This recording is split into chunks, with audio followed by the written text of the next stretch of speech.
My name is Marcus, and I'm a photographer. Professional work, mostly weddings, corporate events, that kind of thing. For the last 8 years, it's been my entire life. My camera is with me constantly. I sleep with it on my nightstand. I shower with it in the bathroom. Some people think it's obsessive. I think it's just discipline. 3 months ago, something happened that made me question whether discipline and paranoia are actually the same thing. It started with a missing photograph. Not lost. Missing. There's a difference. I keep my work backed up in 3 places: external hard drive, cloud storage, and physical prints stored in a cabinet in my office. I'm religious about it. I've been doing this long enough to know that one hard drive failure can erase years of work. But one photograph didn't exist anywhere. I remember the shoot. It was a corporate event at a downtown hotel, maybe 300 people, standard work, crowd shots, executive portraits, that kind of thing. I shot about 800 images that night. I culled them down to about 200 keepers the next day. Good exposures, good composition, nobody with their eyes closed or mouth open mid-sentence. I uploaded them to cloud storage. I burned them to a backup drive. I made contact sheets for the client. 2 weeks later, the client called. She said one image was missing from the set I sent her, a group photograph of the executive team. 14 people standing in a line. She'd wanted to print it large for the office lobby. I told her I'd find it and resend it. I went back to my cloud storage. I searched every file from that night. Nothing. I checked my hard drive backup. Nothing. I went through my contact sheets, the physical prints I'd made. Every group photograph was there except that one. In the sequence, it should have been between shot 456 and shot 458. The numbering in my camera's memory had skipped it entirely, like the image had never been captured. I called the client and told her it must have been corrupted. I offered to shoot another corporate portrait session for free. She was disappointed but accepted the offer. I moved on, but I didn't forget. 3 weeks later, I was sorting through wedding photos from a different event. I was culling again, making my selections, when I noticed something wrong. There was a gap in my numbering. Shot 1,247 to shot 1,249. Missing shot 1,248. I checked the preview images on my camera's memory card. The image file was corrupted. The thumbnail showed nothing but black. I deleted it and carried on. It happened again 5 days later. Another event, another missing image. This time, I actually remembered the shot because the light had been perfect. Golden hour sunlight streaming through the reception hall windows. A bride and groom standing in the beams, almost glowing. I remembered pressing the shutter. I remembered the mechanical click. But the image was gone. At this point, I was starting to think something was wrong with my camera. Maybe a firmware glitch, something corrupting random images. I took it to a professional repair shop. They ran diagnostics. They told me everything looked fine. The technician asked me to describe the problem. I told him images were disappearing. He looked at me for a long moment and said, "Disappearing how?" I didn't have a good answer. I started keeping a notebook. Every time I noticed a missing photograph, I'd write it down. The date, the type of event, what the photograph should have shown. By the end of week 3, I had 11 missing images. I started to see something in the data. 7 of the 11 missing images were group photographs, situations where multiple people were in the frame. The other 4 were portraits, single people, posed and looking directly at the camera. What they all had in common, I was in the shot with them, not just in the frame, in the actual composition, visible in mirrors, windows, or reflections in the background. In group photos, my shadow across the scene. In one portrait, the photographer's reflection visible in the subject's eyes. I was in all 11 missing photographs. That realization sent a cold feeling through my chest that I still can't fully explain. I decided to test the theory. I went to the park one afternoon with my camera. I found a spot near a pond with a good reflection. I set up a tripod, used the timer function, and took a series of self-portraits. Me, sitting on a bench, looking at the camera, full frame. No one else in any of them. I downloaded them to my computer. All 30 images were there, perfectly intact. I set up another test. I asked a friend to help me. I took a photograph of him standing alone, clearly visible, no reflections or shadows. I took a photograph of him standing in front of a mirror with my reflection visible in the glass behind him. One image uploaded fine. One image was corrupted. I was starting to understand. Something was taking photographs. Specifically, it was taking photographs that contained me. Not destroying them, taking them. like they were being pulled from my storage, my camera, my memory, and collected somewhere else. I decided to stop shooting at events. I told clients I was taking a break. I told my agent I needed time to reassess my career. What I actually did was sit in my apartment and think about what was happening. I'm not a superstitious person. I don't believe in curses or supernatural entities, but I also don't have a rational explanation for missing photographs. For images that were captured, stored, and then erased from every backup location. I did what a photographer in crisis does. I went back and looked at my older work. I have 17 years of photographs in my archive, over 200,000 images, wedding seasons, corporate gigs, personal projects, all of it meticulously organized and backed up. I opened my oldest folder, 2006, my first professional year. I started looking through, shooting from back then. The gaps were immediately obvious. Images where I should have been visible, a wedding where I was reflected in a champagne flute, a corporate event where my shoulder was in frame, a personal project where I was clearly visible in a window. All gone. 17 years of missing photographs, 17 years of being erased from my own work. I went to a therapist. I told her I was having intrusive thoughts, that I was becoming paranoid, that I couldn't explain what was happening, and it was starting to affect my ability to work. She suggested I take a digital detox. Stop looking at photos, stop obsessing over the missing images, let my mind settle. I tried. For 2 days, I didn't touch my camera or my computer. On the third day, I found a photograph on my kitchen counter. It was printed on standard photo paper, an image I'd never seen before. It was a group photograph from a corporate event, the first missing image, the one from 8 months ago. All 14 executives in a line, professional and posed. Except where I should have been, in a reflection in the background, visible on the building's glass facade, there was nothing. The glass was opaque and dark, featureless. In my place, there was only absence. A note had been written on the back in handwriting that wasn't mine. These are mine now, all of them. We're collecting what isn't there, and when we have enough of them, we're going to have somewhere to put someone who isn't there either. I don't take photographs anymore. I sold all my equipment, I quit my job, I moved to a different city. But sometimes, I catch my reflection in windows, and I'm not quite sure what I'm looking at. The edges aren't as clear as they should be. Sometimes, I'm missing shadows I should have. Sometimes, reflections appear from angles that shouldn't be possible. And I've started noticing other people, people who seem less visible than they should be, people who don't photograph well, people who create reflections that don't quite match their movements. I think about that note constantly. We're collecting what isn't there. I don't know what "we" means. I don't know what they plan to do with 17 years of stolen photographs. I don't know if removing someone's image from photographs is the first step toward removing them from existence entirely, or if it's something else entirely. What I do know is this. I haven't seen a reflection of myself in any mirror or reflective surface that looked completely right in 3 weeks. And sometimes, when I'm alone at night, I hear a camera shutter closing, a sound that should be impossible, because I don't own a camera anymore. This happened 8 months ago, and I still can't sleep without checking every camera in the house. I'm 36 years old, a single father raising my 8-year-old daughter Sophie. My wife Rachel died in a car accident 14 months ago. The pain never really went away, it just learned to hide during the day and hit hardest at night. I kept Rachel's old phone. I couldn't cancel the number. Some nights I would scroll through our old videos just to hear her voice. Sophie would sometimes ask to watch them too. It was the only way she could still see her mom. One night at 2:47 a.m., Rachel's phone, which I kept charging on the nightstand, started ringing. The caller ID showed Rachel's own photo. I stared at it until it stopped. Then it rang again. I answered with shaking hands. There was a second of silence. Then Rachel's voice, exactly her voice, soft and a little sleepy, came through. "Hey, babe. I think I'm lost. Can you come get me?" My heart stopped. I whispered her name. She laughed gently, that warm laugh I missed every single day. "I'm sorry I scared you. The road got dark faster than I thought. I'm near the big oak tree we used to stop at. You remember, right?" I knew exactly which tree. That was where I proposed to her.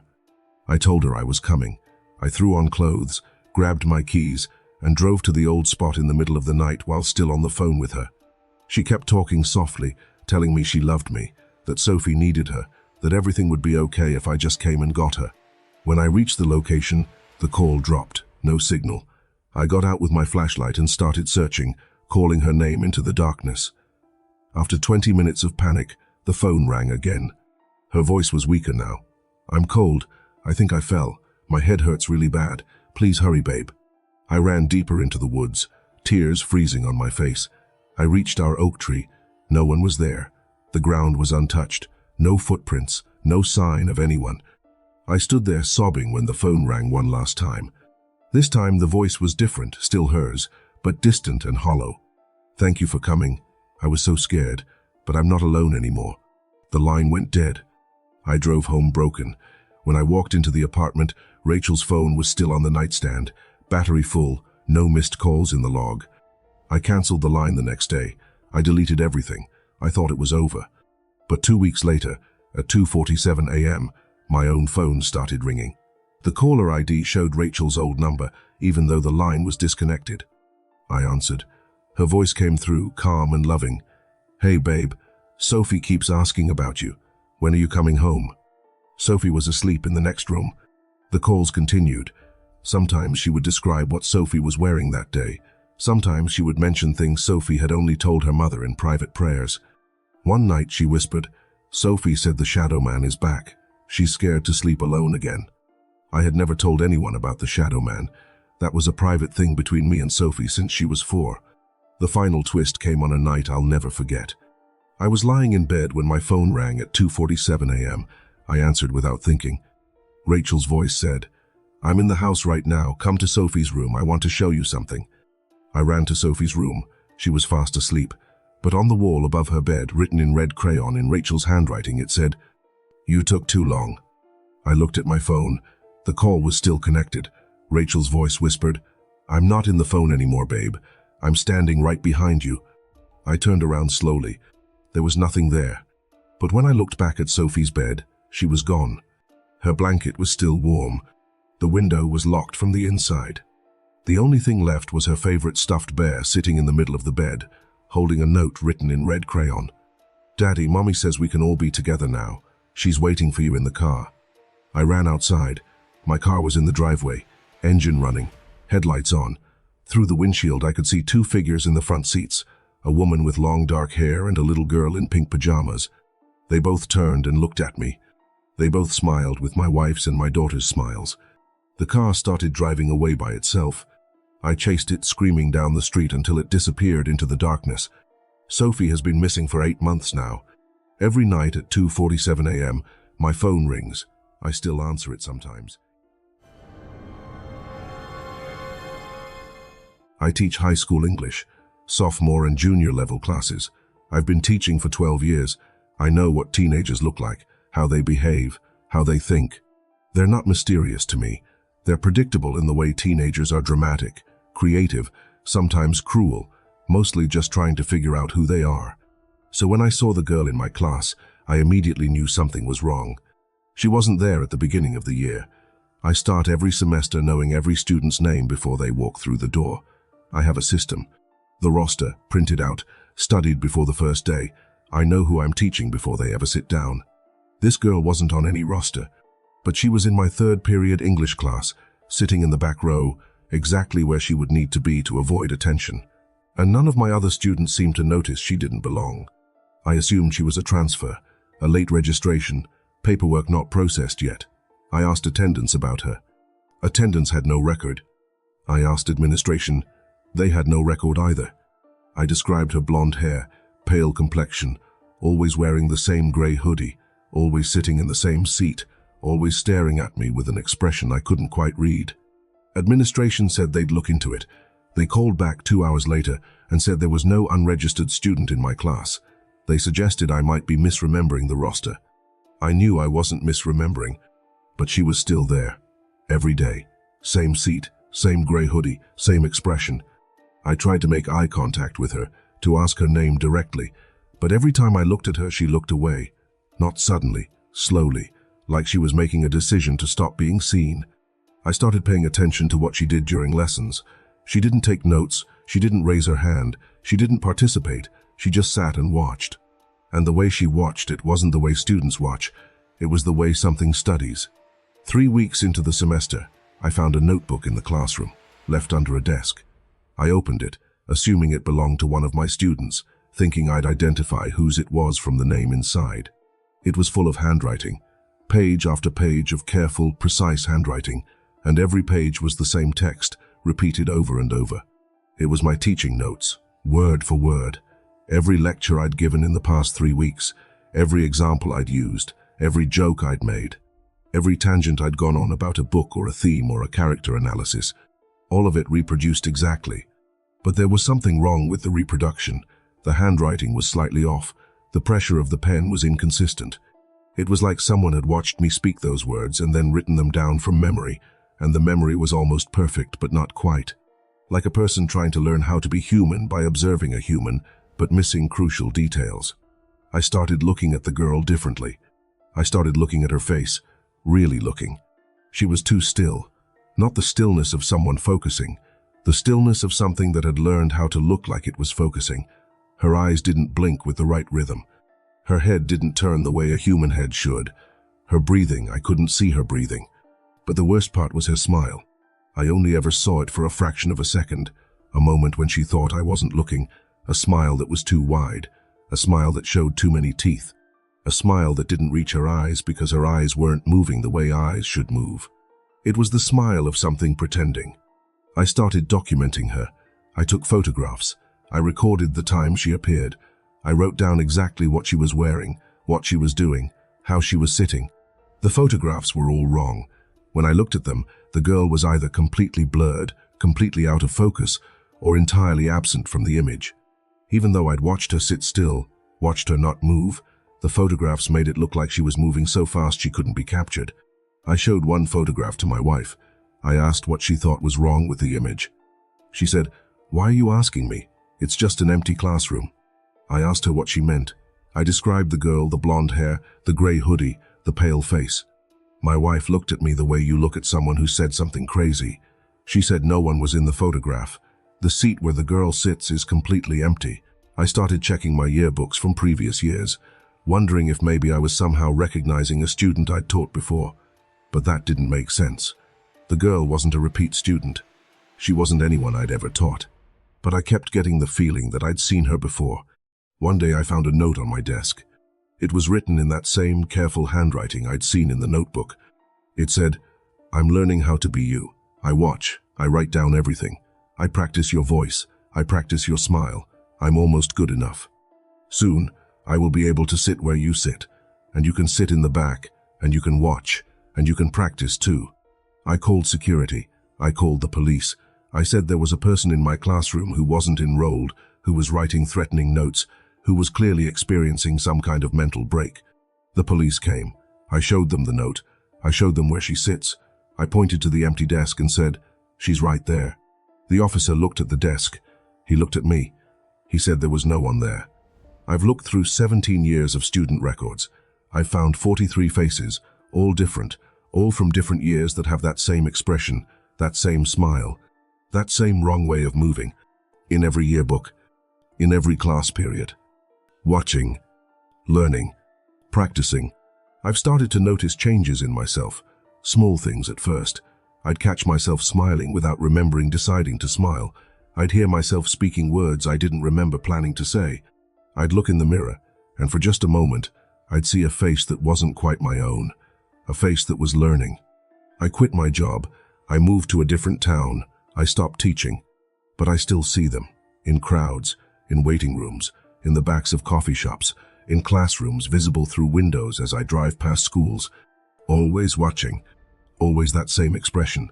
And I'm starting to wonder if the girl in the gray hoodie ever stopped watching, or if she's still there, in my classroom, sitting in my seat now, teaching my lessons, learning what it means to be me. I'm starting to wonder if I'm still watching from the back, or if I've already forgotten how. I'm starting to wonder if there's a difference between remembering how to be yourself and losing the ability to be anyone else.